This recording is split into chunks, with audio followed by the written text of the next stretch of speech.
তাহলে কি সত্যি পরিমণি প্রেমে হাউডুবু খাচ্ছে শেখ সাদী? হঠাৎ ভাইরাল হলো তাহসান খান ও রোজা আহমেদের কিছু মুহূর্তের ভিডিও ক্লিপ। বিস্তারিত জানতে হলে ভিডিওটি না টেনে সম্পূর্ণই দেখুন। এদিকে পোস্ট শেয়ার করে পরিমণি ক্যাপশনে লিখেছেন, আমরা কি সুন্দর তাই না, আমাদের পক্ষ থেকে নতুন বছরের শুভেচ্ছা। প্রথমবারের মতো ওয়েব সিরিজে কাজ করেছেন ঢাকাই সিনেমার আলোচিত চিত্রনায়িকা পরিমণি। রঙ্গিলা কিতাবের মাধ্যমে দর্শকদের মন জয় করেছেন এই নায়িকা। প্রথম ওয়েব সিরিজে কাজ করার অভিজ্ঞতা অসাধারণ ছিল বলে জানিয়েছেন নায়িকা। সম্প্রতি কিছু ছবি ফেসবুকে শেয়ার করেছেন তিনি। সেখানে সঙ্গীত শিল্পী শেখ সাদী সহ আরও অনেকে রয়েছেন। এদিকে পোস্ট শেয়ার করে পরিমণি ক্যাপশনে লিখেছেন, আমরা কি সুন্দর তাই না, আমাদের পক্ষ থেকে নতুন বছরের শুভেচ্ছা। ভক্ত অনুরাগী থেকে শুরু করেছে নেটিজনরা কমেন্ট বক্সে শুভেচ্ছা জানিয়েছেন। একজন লিখেছেন, নতুন বছরের শুভেচ্ছা, অসম্ভবকে সম্ভব করা পরিমণির কাজ, অনেক অনেক শুভকামনা রইল।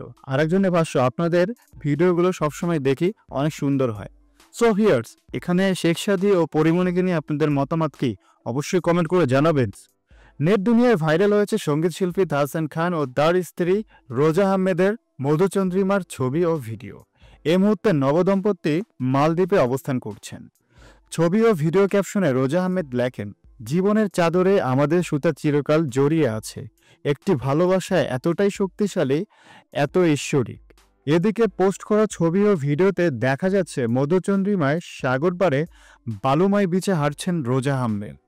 এ সময় তিনি পরেছিলেন লাল রঙের স্লিভলেস ক্লাসিক, আর তাহসান পরেছিলেন গোলাপি রঙের শার্ট আর সাদা রঙের 3/4 প্যান্ট। সো ভিউয়ার্স, এই বিষয়টা নিয়ে আপনাদের কি মতামত অবশ্যই কমেন্ট করে জানাবেন। আর এরকম মিডিয়া জগতের নিত্য নতুন আপডেট পেতে আমাদের চ্যানেলটি সাবস্ক্রাইব করে সঙ্গে থাকবেন। ধন্যবাদ।